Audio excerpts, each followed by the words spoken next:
Hi, I'm Lee Ann Shay, Executive Editor for MRO and Business Aviation for Aviation Week, and I'm here today with Lou-Ann Seet, who is one of the founding members of, and now she's the Vice President, of the Women in Aviation Singapore chapter. Lou-Ann, thank you so much for being here. Thank you, Lee Ann.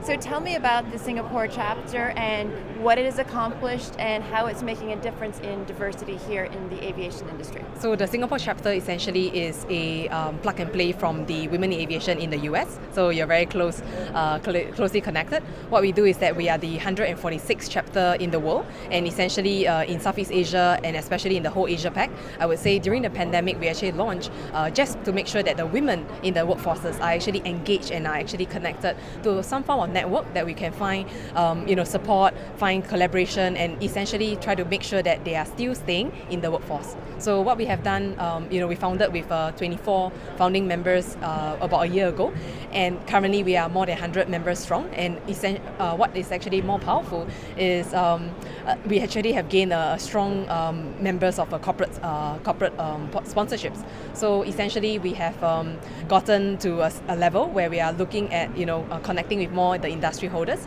and try to find a way where the diversity part of the equation could actually be more focused and spotlight. Well, so what are some of the key things that the aviation maintenance industry can do to recruit more women? I think the biggest one is as Women in Aviation International, we need to start working together with the various top MRO makers that are hiring, they are looking for such talent, and then we work very closely with the HR talent management to actually try to engage not just the younger fresh graduates, but I would say really into the mid-careers and into different roles where they could actually be relevant to skills that actually could be useful. So I think what we are doing is we have seen that finding a women engineer in our group, the representation would be I believe it's less than 10% because I can see a handful of engineers. A few of these senior members they managed to go all the way up to a leadership position, but many of these engineers, they are women.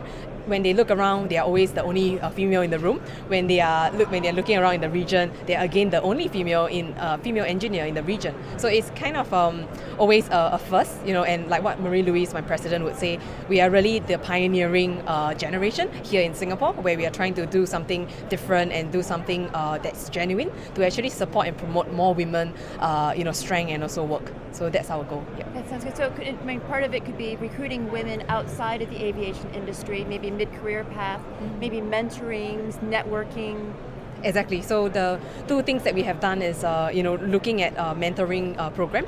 We actually work together with the AIS in the association in Singapore.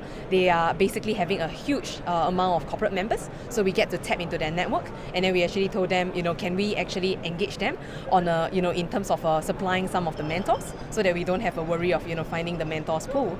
And then on the mentees level, we are looking at 100 mentees where we are having different women that are professionals doing very well in their career, that would need that extra booster to actually get them more self-learning, more different kind of upskilling that they can actually look forward to.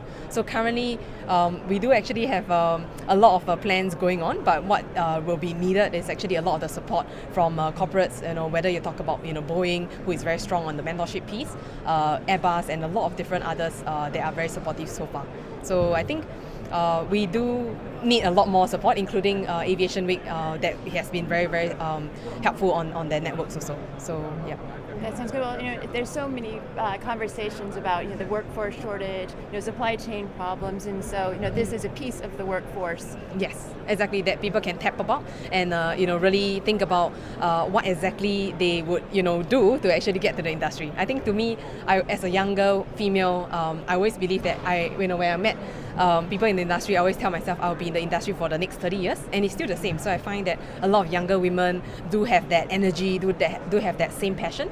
Mine is the same as them, and these are the ladies that we need to actually give them opportunities and give them visibility. So hopefully by being connected to us, at least they can start thinking about who they can role model to, they can start thinking about who they can learn from. And I find that a lot of the American companies and a lot of the American delegation, including FAA, they have been very, very helpful to support us on the network.